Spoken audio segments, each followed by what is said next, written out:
शांति।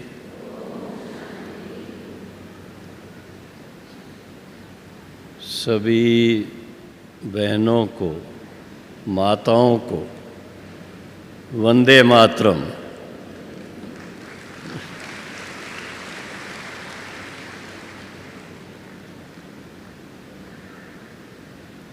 बाबा के इस विशेष स्थान पर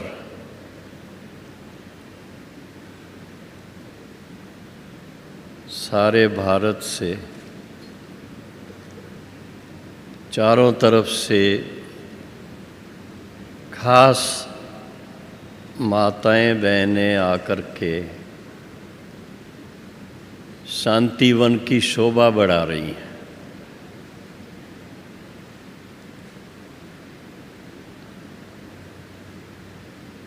वो समय था शुरू में किसी भी सेवा केंद्र पर अगर माताएं नहीं होती तो सेवा केंद्र का वातावरण रूखा सूखा रहता था।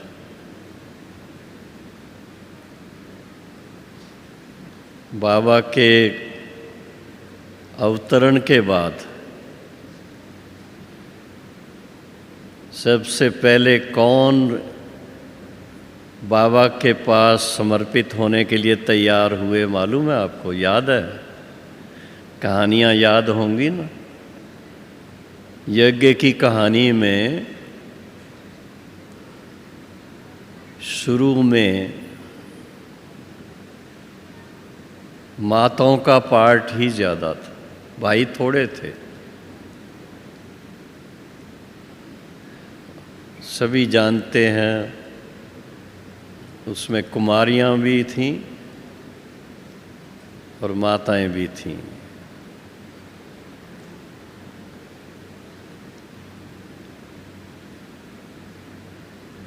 मम्मा को पहले ट्रस्ट का बाबा ने हेड बनाया 1937 में। 18 जनवरी 1937 उस दिन का बाबा का लिखा हुआ पत्र जो है, कभी आप लोगों ने पढ़ा भी होगा। उस समय प्रजापिता ब्रह्मा कुमारी ईश्वरी विश्वविद्यालय नहीं था, नाम नहीं था। कौन सा नाम था याद है आपको? ओम मंडली था।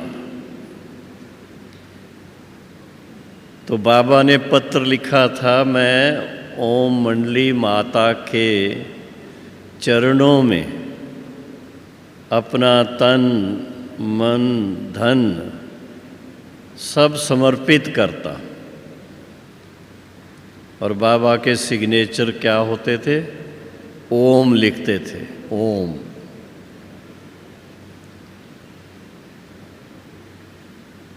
उस ट्रस्ट के अंदर 5 कुमारियाँ और 3 माताएं थीं। 8 का ट्रस्ट बनाया था। बाबा ने स्वयं को उस ट्रस्ट का प्रेसिडेंट नहीं बनाया, मम्मा को प्रेसिडेंट बनाया था। तो आप सोच सकते हो, जब भगवान ने अवतार लिया, इस धरा पर आए, तो सबसे पहले किस पर नज़र पड़ी बाबा की? भगवान शब्द यूज़ कर रहा हूँ क्योंकि लिखा हुआ है इधर, भगवान से प्रीत की रीत निभाने की विधि। जो टॉपिक देते हैं थोड़ा उसको सामने रखना पड़ता है, नहीं तो भगवान तो भक्ति मार्ग का शब्द है ना, ज्ञान मार्ग का शब्द तो भगवान कभी सुना नहीं है आपने। कौन सा शब्द सुनते रहे हैं? बाबा। बस जो बच्चा जन्म लेता है माँ के पास, उसके मुख से भी पहला शब्द क्या निकलता है? बाबा। तो इसी तरह से बाबा ने एक नई शुरुआत इस संसार में की।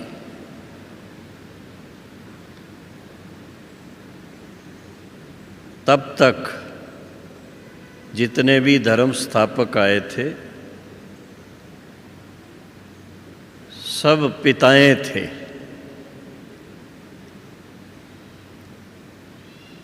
और विशेष भारतवर्ष में अनेक मठ पंथ जो भी थे सबके हेड गुरु जी थे, गुरु। लेकिन बाबा ने आकर के नई शुरुआत की, माता गुरु का दर्जा दिया, माताओं को गुरु की गद्दी दे दी। कोई गुरु अपनी गद्दी देता है कभी? सुना है कभी अपने जीते जी किसी को गद्दी पर बिठाए? लेकिन बाबा खुद नहीं गद्दी पे, ऐसा नहीं कि बाबा बैठा रहे और माताओं को नहीं बैठाए।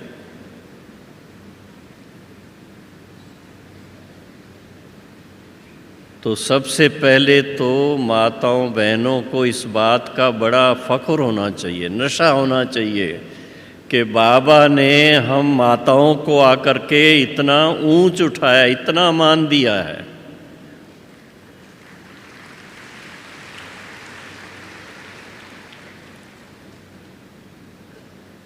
जिस ज़माने में बाबा ने शुरुआत की थी उस ज़माने में माताएं घूंघट में रहती थी। हाँ, घूंघट में बात भी करेंगी तो घूंघट को थोड़ा ऐसे करके करेंगी, आधा। तो बाबा ने गुरु बना करके गद्दी पे उनको बिठा दिया। तो गुरु गद्दी पर बैठे तो क्या करेगा? घूंघट रख करके बैठेंगे क्या? तो सबसे पहले बाबा ने माताओं को इस गुलामी से आज़ाद कर दिया।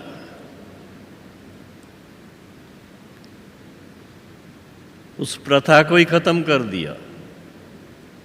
हालांकि अभी भी हमारे सेंटरों पर माताएं आती हैं, राजस्थान की हैं, हरियाणा की हैं, हिमाचल की हैं, कोई और भी इलाके की होंगी जो अभी तक भी जहाँ घूंघट की प्रथा चलती है। लेकिन धीरे धीरे आप देखेंगे वो भी थोड़ा थोड़ा करके घूंघट चला जाता है। फिर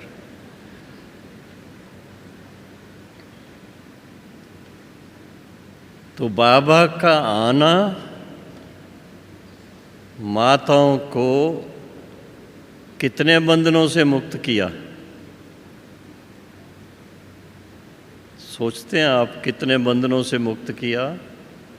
बहुत बंधनों से मुक्त किया। समाज की इतने बंधन हैं समाज के, ये नहीं करना है, वो नहीं करना है, मार एकदम जैसे गुलाम बना करके माताओं को रखा हुआ था। तो बाबा ने आकर के अपने नैनों पे बिठा दिया, दिल तख्त नशीन बना दिया और माताओं के सिर पर जिम्मेदारी का ताज रख दिया।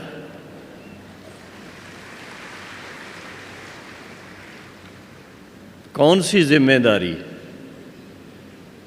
बाबा ने जिम्मेदारी वो दी है जो माताएं खुशी से स्वीकार कर लेती हैं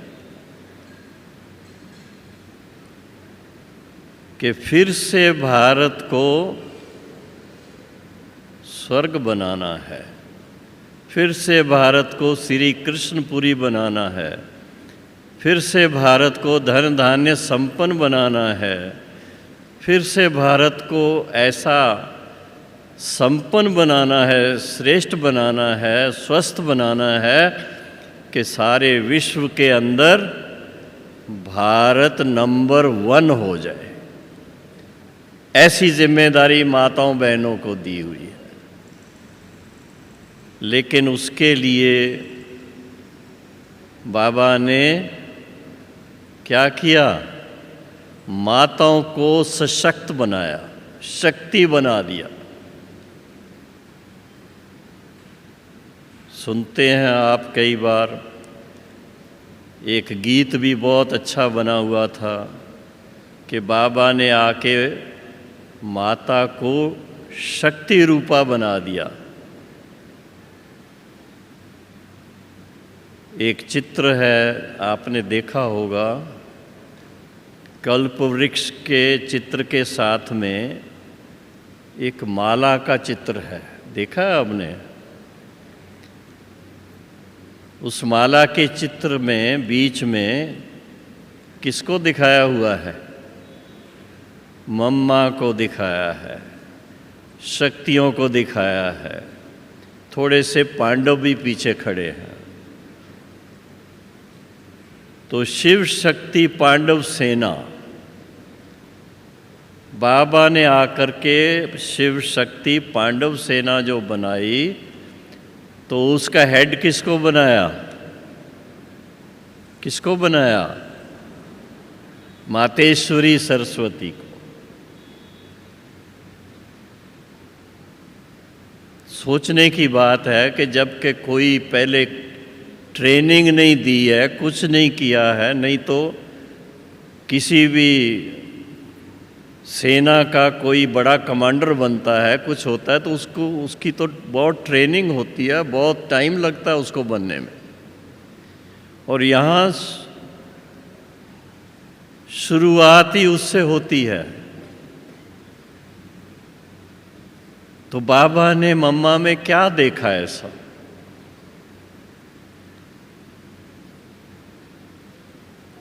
तो ये तो सभी जानते हैं कि इस यज्ञ की स्थापना, रुद्र गीता ज्ञान यज्ञ की स्थापना शिव बाबा ने की, परमपिता परमात्मा शिव ने की। निमित्त बीच में ब्रह्मा बाबा को बनाया। तो शिव बाबा ने जो स्थापना की, उसमें माताओं बहनों को इस योग्य समझा कि ये जो कार्य शुरू कर रहे हैं, इसकी शुरुआत से लेकर के संपन्न स्थिति तक पहुंचने के लिए माताएं ही इस बात को ठीक से कर पाएंगी। वैसे दुनिया में क्या कहते हैं, 2 माताएं भी एक साथ रहना उनके लिए मुश्किल होता है, ऐसे कहते हैं ना, सुना होगा आपने, प्रैक्टिकल भी देखते होंगे, कई आपके सामने भी झंझट झमेले आए होंगे इसी कारण से। लेकिन बाबा ने माताओं की विशेषताओं को उजागर किया, जो तब तक बिल्कुल सुषुप्त स्थिति में थी। माताओं के अंदर क्या क्या विशेषताएं थीं, वो बाबा ने उस चीज़ को उजागर किया, शिव बाबा ने। और उसमें सबसे बड़ी बात जो बाबा ने कही, साकार बाबा के मुख के द्वारा हम सुनते थे, बच्चियां यज्ञ की सेवा के लिए बहुत ईमानदारी से सेवा करती हैं। छोटी बात नहीं है ये, भगवान आपको सर्टिफिकेट देता है कि यज्ञ की सेवा के निमित्त जो माताएं बहनें हैं वो बहुत ईमानदारी से सेवा करती हैं। इसलिए माताओं को चुना। दूसरी बात, भगवान का कार्य है, ईश्वर का कार्य है, शिव बाबा का कार्य है, उसको अच्छी तरह से पहचानने की जो दृष्टि चाहिए थी, जिसको कहेंगे दिव्य दृष्टि, वो सबसे ज़्यादा उस समय माताओं बहनों को प्राप्त हुई। सबसे ज़्यादा ट्रांस में जाने वाली बहनें होती थीं। और इसलिए फिर धीरे धीरे जब सेंटरों पर भी दादियाँ रहने लगीं, बड़ी बहनें रहने लगीं, तो भोग लगाना है शिव बाबा को, वतन में जाना है, कोई संदेश लाना है, तो संदेश पुत्रियाँ किसको बनाया? बाबा ने किसको बनाया? बहनों को बनाया। उसमें माताएं भी थीं। जैसे हम बॉम्बे में थे तो हमारे नलनी बहन की माता जी विजया बहन, वो संदेश पुत्री थी। कोलाबा साइड में शीलेंद्रा दादी थी, वो कुमारी थी। और ब्रिजेंद्रा दादी माता थी, उनको भी वरदान प्राप्त था। दादी पुष्प शांता माता थी, उनको भी ये वरदान प्राप्त था। आप सोचिए कि संत महात्मा ऋषि मुनि जाकर के कठोर तपस्याएं करते हैं, क्या करते हैं, उनको दिव्य दृष्टि प्राप्त नहीं हुई। और माताओं बहनों को घर बैठे दिव्य दृष्टि प्राप्त हो गई। इससे बढ़कर के और माताओं को क्या चाहिए, मैं कहता हूँ।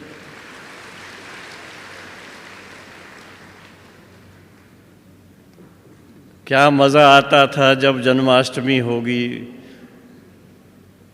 उनके द्वारा, संदेश पुत्रियों के द्वारा सत्यु की सीनरी बाबा कैसे दिखाते थे। बहुत बहुत एक रमणीक वातावरण बन जाता था। तो इस हिसाब से देखें तो संगम युग जो है, इस संगम युग को नाम बाबा ने दिया है कि ये पुरुषोत्तम संगम युग है। इस संगम युग पर किसका नाम सबसे ज़्यादा है? माताओं का नाम। तो बाबा ने माताओं को क्यों इतना ऊंचा बनाया, इसके पीछे क्या राज क्या है? राज बहुत छोटा सा है कि जीवन में कुछ भी हुआ, कैसी भी प्रॉब्लम्स आई घर के अंदर, लेकिन माता जी भगवान को नहीं भूली। भगवान के मंदिर में ज़रूर जाना, प्रसाद ज़रूर चढ़ाना, प्रसाद लेकर के आना, परिवार को खिलाना, उस प्रथा को माता जी ने सदा कायम रखा। आप लोग कभी पता नहीं फिल्म देखते हैं या नहीं। मैं एक बार सेवा के लिए हांगकांग गया था। तो हांगकांग में जहाँ मैं रुका हुआ था, जिस परिवार के अंदर,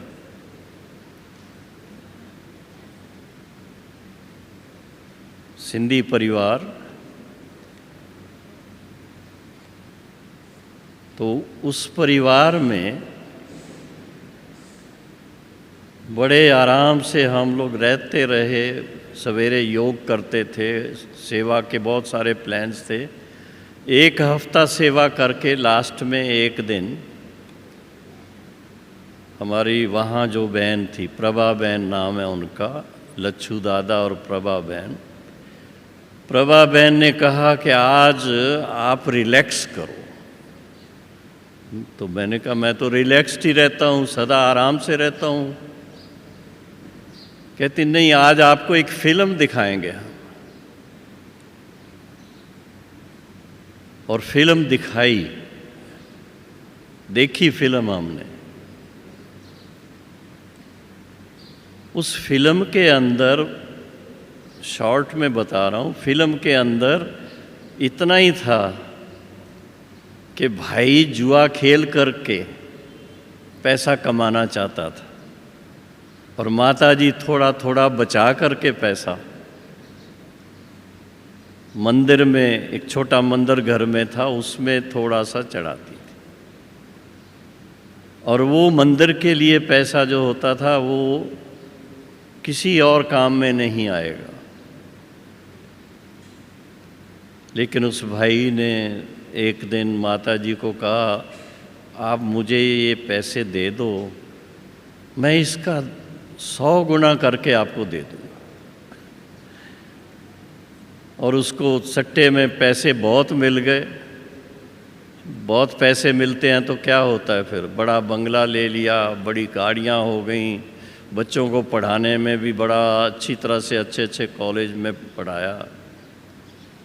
वो सब कुछ किया, लेकिन वो भूल गया कि मैंने भगवान के खजाने से कुछ पैसे लेकर के ये सब कुछ किया था।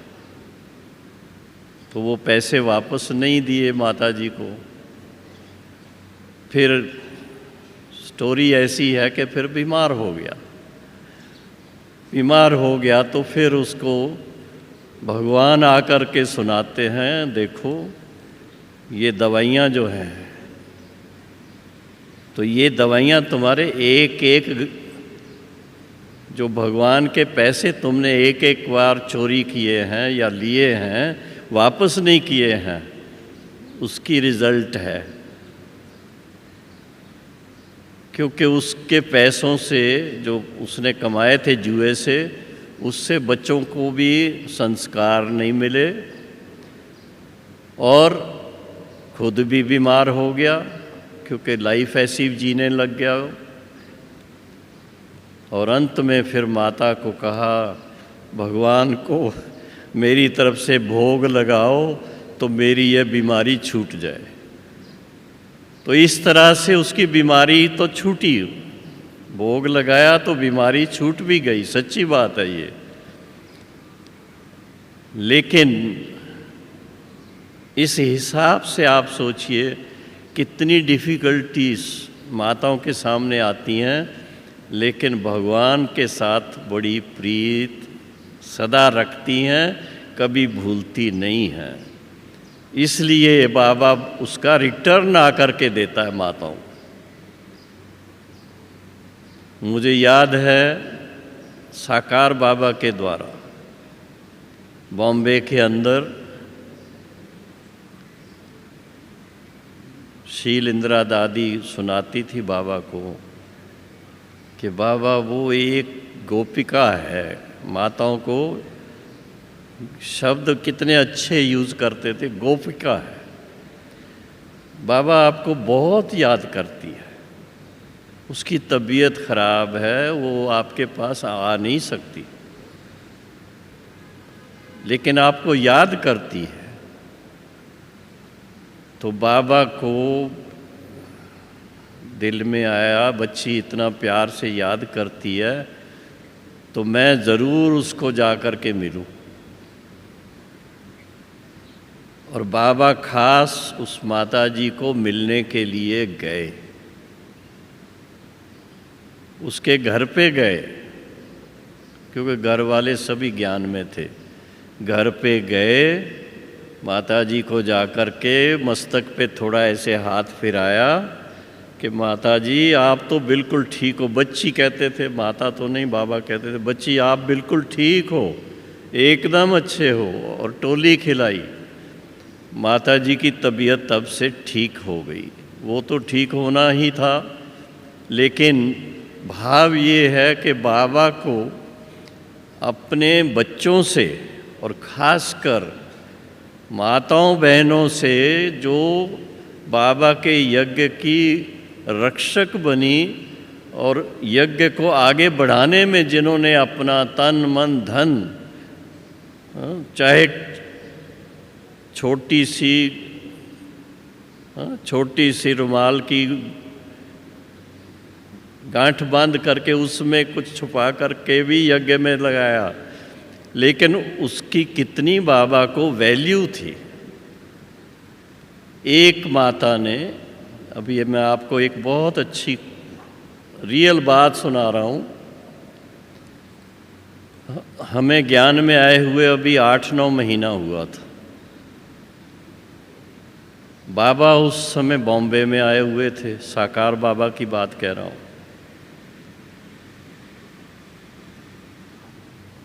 तो हम कोलाबा से बाबा के पास हैंगिंग गार्डन पर जहाँ बाबा रहते थे, कोलाबा से जाते थे सवेरे मुरली सुनने के लिए। और बाबा के सामने हम 6-7 लोग बैठते थे। आनंद किशोर दादा, पुष्प शांता दादी, शीलेंद्रा दादी, रतन मोहिनी दादी की माता जी, शील दादी की माता जी, एक रामी बहन शील दादी के साथ थी वो, और मैं जाता था। कोई एक आधे कोई और भी होंगे। 6-7 लोग सामने बैठते थे। और 6:30 बजे पूरे सवेरे का टाइम, 6:30 बजे फ़ोन की घंटी बजती थी और बाबा कुर्सी पर बैठे हुए फ़ोन उठा करके बात शुरू करते थे। और बात क्या थी? मुरली शुरू हो जाती थी। आप सोचिए, किसी की फ़ोन आए और बाबा फ़ोन पर मुरली सुनाए। हाँ, अगर आप बाबा को फ़ोन करो और आपको बाबा मुरली सुनाए तो क्या नशा चढ़ेगा आपको। तो माता शीलेंद्रा दादी की भाभी थी। भाभी फ़ोन करती थी, उसका नाम था कमला भाभी। वो फ़ोन करती थी और बाबा फ़ोन उठा करके प्यार से मुरली शुरू कर देते थे।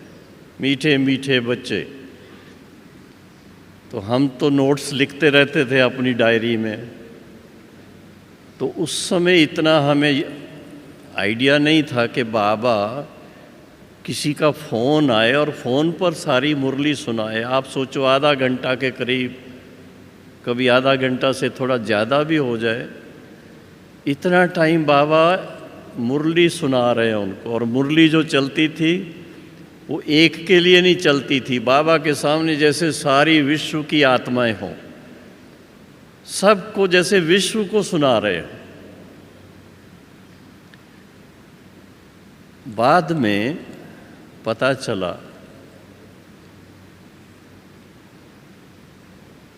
कि कमला भाभी ने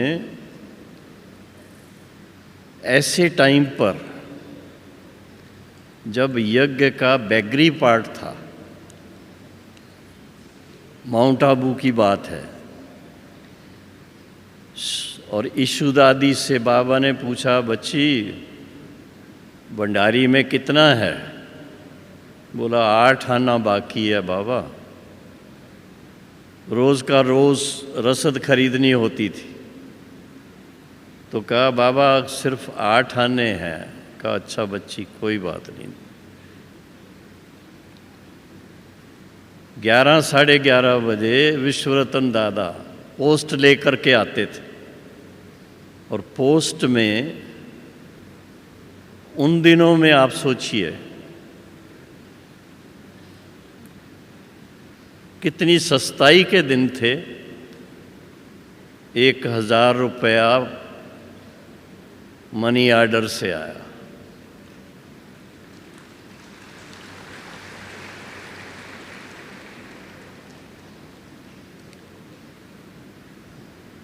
तो उस समय एक प्रकार से यूं कहें कि यज्ञ निवासियों की परीक्षा का टाइम था।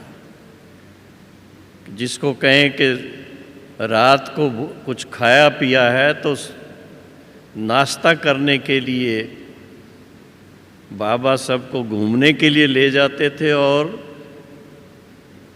जंगल में करौंदे होते थे, करौंदे समझते हो, छोटे छोटे,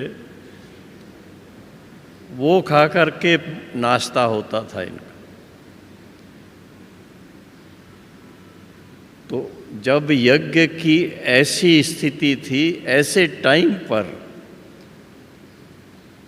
वो माता जी निमित्त बनी, और वो दिन और आज का दिन आप देखिए, तब से लेकर के यज्ञ की उन्नति उन्नति उन्नति होती गई।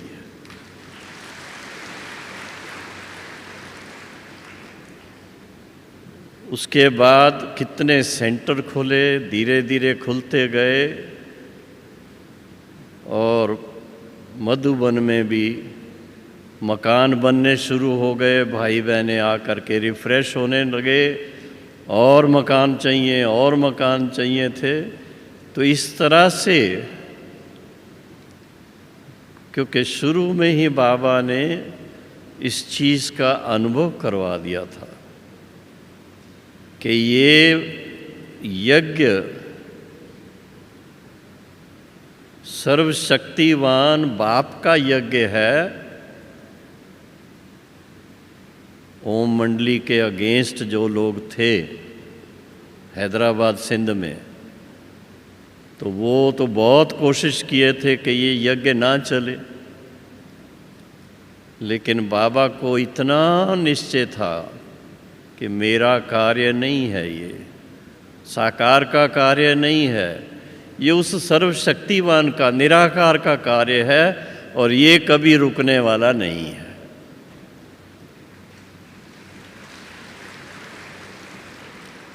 और उसके फलस्वरूप देखा गया कि जितना जितना बाबा के सामने माताएं बहनें मधुबन में आने लगी,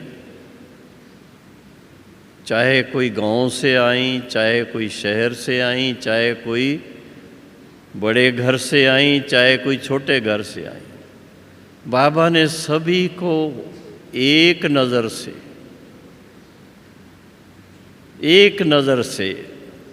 कौन सी नज़र? बहुत ऊंची नज़र से, कि ये मेरे कल्प पहले वाले बच्चे हैं, जो आकर के बाबा के स्नेही भी बनते हैं, सहयोगी भी बनते हैं, आज्ञाकारी भी बनते हैं। क्योंकि बाबा की आज्ञाकारी बनने वालों में अधिकतर माताएं बहनें ही रही हैं, आज दिन तक भी मैं कह रहा हूँ। बहुत सहन करती हैं, कोई को मार भी पड़ती है।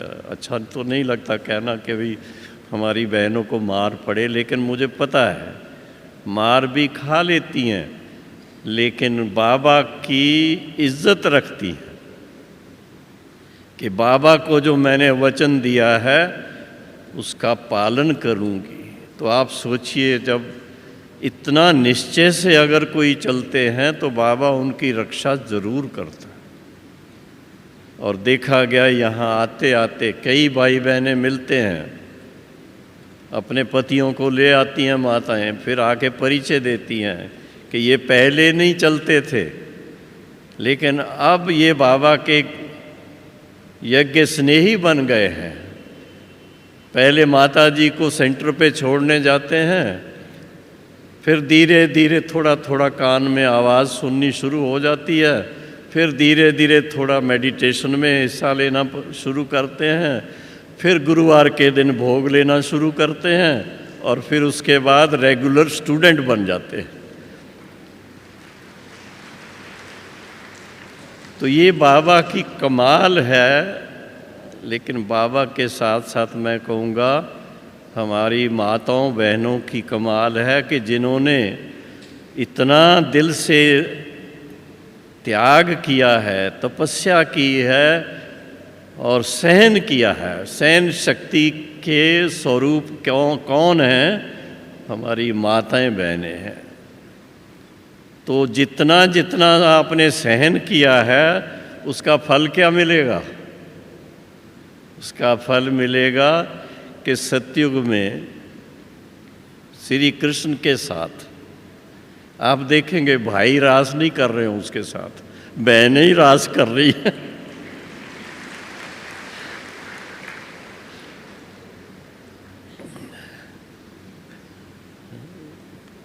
कल एक अखबार आई थी मेरे पास, उसमें श्री कृष्ण के कई सारे वो दिखाए हुए थे पिक्चर के गोपियों के साथ, जो कहते हैं हर एक गोपी के साथ कृष्ण रास कर रहा है।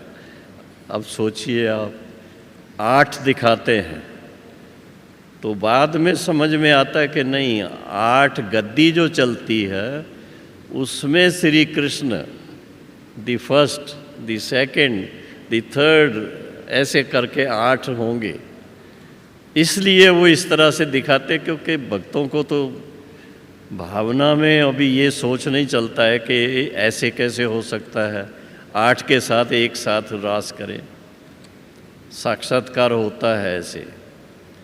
तो ऐसी ऐसी बातें जब हम देखते हैं तो उसका एक ही है कि भगवान ने खास बच्चों की प्रीत को देखकर उसका रिटर्न दिया है। प्रीत की रीत निभाई है, बच्चे भी निभाते हैं, बाप भी निभाता है। मैं अपनी बात सुना दूं, पहले भी सुनाई हुई है वैसे तो। एक बार मेरी तबीयत खराब हो गई, हॉस्पिटल में था, और उसी टाइम बाबा बॉम्बे में आए, साकार बाबा। 2-3 साल ही हुए थे अभी मुझे ज्ञान में। बाबा से बहुत प्यार था, आज भी है, ऐसा नहीं कि था तो अभी नहीं है। बहुत प्यार था, बहुत प्यार है, बहुत प्यार रहेगा। लेकिन मैं हॉस्पिटल में और बाबा बॉम्बे में, वो भी बहुत नज़दीक थे हॉस्पिटल के, कोई ज़्यादा दूर नहीं थे। तो मुझे आया कि मैं बाबा को फ़ोन करूं। मैंने बाबा को फ़ोन किया कि बाबा आप बॉम्बे में आए हैं, मेरी बहुत दिल है आपसे मिलने की, लेकिन मैं हॉस्पिटल से बाहर नहीं आ सकता हूं। मेरा ऑपरेशन नाक का हुआ था, हड्डी टेढ़ी थी, वो ठीक हुई थी। तो मैंने बड़े भोलेपन में, बच्चों की तरह मैंने कहा बाबा आप नहीं आ सकते हैं? बाबा ने कहा इंतज़ार करना, बच्चे को कहेंगे रमेश को, तो बता देंगे आपको कब आएंगे। और फिर शाम को फ़ोन आ गया कि अभी बाबा आपसे मिलने के लिए आ रहे हैं। और बाबा हॉस्पिटल में आए, बगीचे में बेंच पर बैठे, गोद में लिया, टोली खिलाई, और कुछ टाइम बैठ कर के बहुत अच्छी अच्छी बातें सुना करके, और इस तरह से बाबा ने बच्चों की संभाल की। आप सोचिए, भूल सकते हैं क्या उसको? इसी तरह से दोबारा मेरी बॉम्बे में तबीयत ठीक नहीं थी, तो अव्यक्त बाबा ने आकर के सिर पे हाथ फिराया।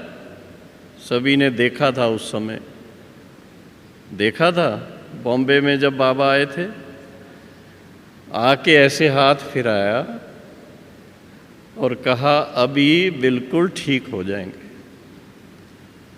ये बाबा का वरदान, और आज आपके सामने बिल्कुल ठीक होके बैठा।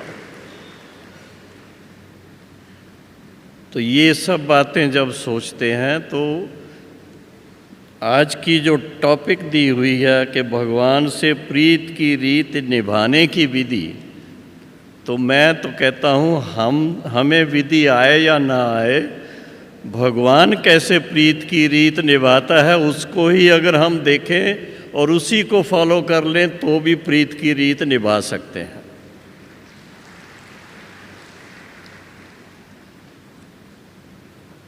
बाबा से प्रीत की रीत निभाने का सहज तरीका क्या है? सहज तरीका है, बाबा की जो श्रीमत है, श्रीमत को अच्छी तरह से समझना और उस पर चलना। हमारे रोम रोम में बाबा की श्रीमत समाई हुई होनी चाहिए, रोम रोम में। कोई ऐसा क्षण हमारे शरीर में ना रहे कि जो श्रीमत के अनुकूल साथ ना दे। क्योंकि बाबा की श्रीमत शब्द जो है, श्रीमत है ही मनुष्य को देवता बनाने के लिए, सर्वश्रेष्ठ बनाने के लिए। इससे बढ़कर के और कोई मत है नहीं। जितना जितना हम मुरली को गहराई से पढ़ते हैं, समझने की कोशिश करते हैं, उसको रिवाइज करते हैं, उसका अध्ययन करते हैं, तो उतना समझ में आता है कि बाबा हम बच्चों के लिए कितना दूर तक सोचते हैं, बहुत दूर तक सोचते हैं। हम बच्चों की जन्म पत्री बाबा के पास है, तो बाबा के पास जन्म पत्री है, तो अगर भगवान बैठ कर के आपकी हमारी जन्म पत्री लिखेगा तो क्या लिखेगा? क्या लिखेगा? भगवान खुद जन्म पत्री लिखे तो हम सब की जन्म पत्री सबसे श्रेष्ठ भाग्य की जन्म पत्री लिखता है।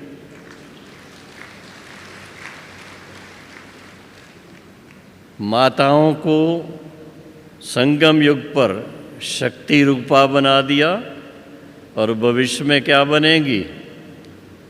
महारानी बनेगी। महारानी बनने के लिए तैयार नहीं है।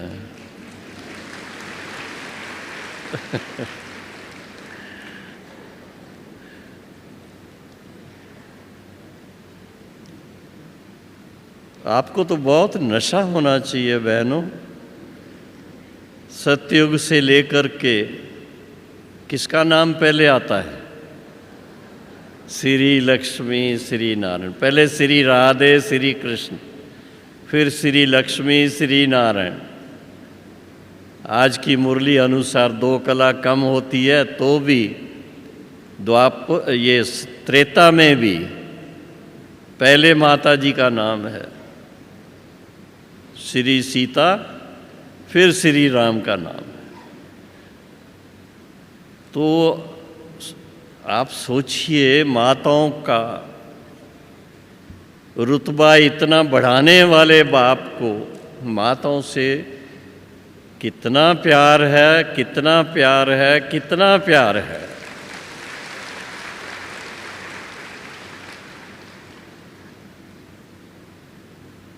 और सारे विश्व को फिर से स्वर्ग बनाना, सारे विश्व को परिवर्तन करना, वो भाइयों का काम नहीं है।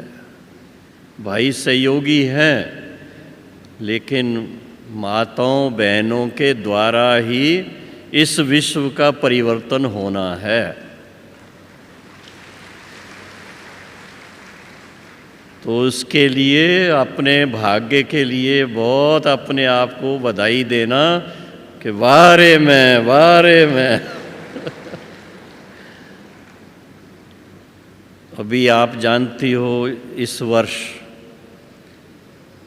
सेवा के लिए हम लोगों ने जो सेवा के लिए टाइटल सोचा है, जिसके अंतर्गत सारा वर्ष मनाएंगे, उसका नाम दिया है वैश्विक ज्ञान उदय द्वारा, विश्व ज्ञान उदय द्वारा स्वर्णिम युग। दूसरे प्रोग्राम बहुत किए हैं, आखिर भी सतयुग की स्थापना की बात आती है तो वो कभी करेंगे। तो बाबा कहता है अभी नहीं तो कभी नहीं, अभी से लेकर के वो करनी है। और उसका आधार है ज्ञान उदय, सबके अंदर ज्ञान की जागृति लाने के लिए अभियान चाहिए। सभी जानते हैं हमारे अहमदाबाद के महादेव नगर की चंद्रिका बहन और उनके साथ में युवा वर्ग की बहनें और भाई सभी ने मिलकर के बहुत बड़ा कार्यक्रम बनाया है। एक बड़ी बस बनाई है और उस बस में ज्ञान के चित्र भी हैं, उसके अंदर फिल्म भी दिखाते हैं, ड्रामा भी करके दिखाते हैं। और वो बस भारत के कोने कोने में जा कर के वो प्रोग्राम कर रही है और 3 साल तक वो प्रोग्राम चलने वाले हैं। आपके भी स्थान पर वो बस आने वाली है। तो आप सोचो, अगर भारत में इस तरह से जागृति लाई जाएगी, भारत जागृत हो जाएगा तो विश्व का क्या होगा। विश्व में भी तो बाबा के 140 सेवा केंद्र हैं, उनके द्वारा भी तो जागृति होगी। तो सारा विश्व जागृत हो जाए, ज्ञानमय हो जाए, तो रावण जी छुट्टी लेके चले जाएंगे।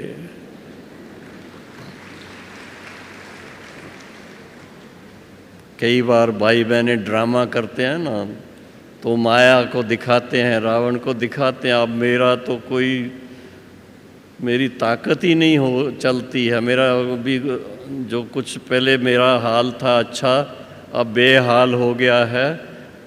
और बड़े प्रेम से हाथ जोड़ करके छुट्टी लेके चले जाते हैं। तो विजय किसकी हुई? इसीलिए आपकी निशानी है इसी बात की, विजय की निशानी नवरात्रि के दिनों में किसकी पूजा होती है? हाँ, देवियों की होती है। और उस समय भी खास 9 दुर्गा जिसको कहते हैं, तो दुर्गा पूजा होती है। तो हे दुर्गाओं, सभी बहनों दुर्गा हो आप।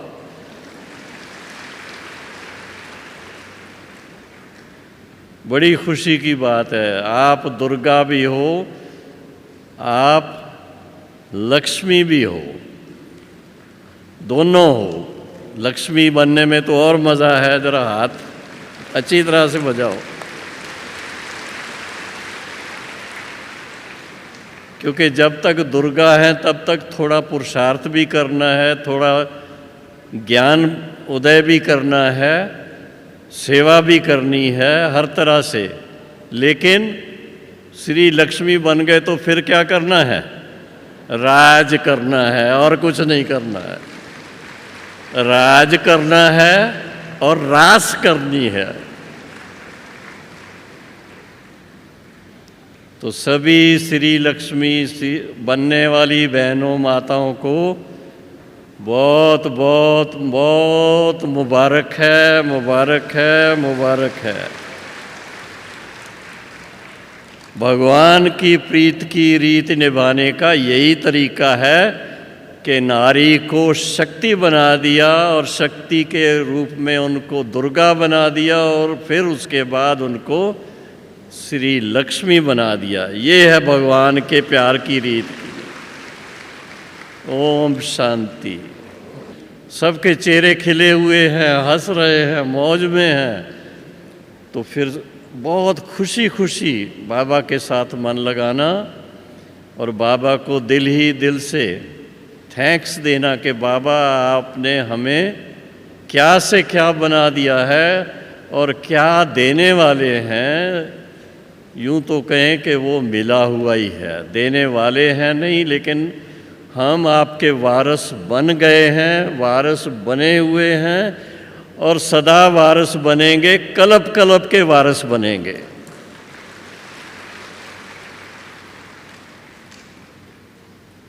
तो अभी चलो बाबा के पास सूक्ष्म वतन में। ब्रह्मा बाबा और शिव बाबा दोनों के साथ सूक्ष्म वतन में खुशी खुशी नैन मुलाकात करो और फिर बाबा को थैंक्स देते देते अपने भविष्य के भाग्य को भी देखते रहना। ओम शांति।